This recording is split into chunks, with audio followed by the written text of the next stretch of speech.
آقای رئیس جمهور، من همه جوون، نه کاری به شما دارم نه شما به ترون.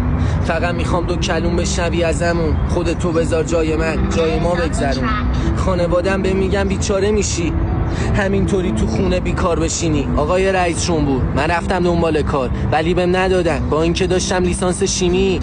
بگو به کی بگم این دردو یعنی بیکاری یا از دلار 100 تومنی؟ از این که هرچی میدوم با سر خونه اولم و واسه یه لقمه نون برم زیر هر تومنی. سر سفره میخوره فقط به جای خالی چشم. دلت به سوزه واسه ما هم یکم. دختری که عاشقش بودم و دادن یکی دیگه چون من نتونستم خواستگاری برم. هرچی میدوم سمت شنگار، هر جا میرم این درآمد لعنتی دور از این جیبه. خواهر دم بختم ازدواج نمیکنه چون میترسه از پول جایزیه.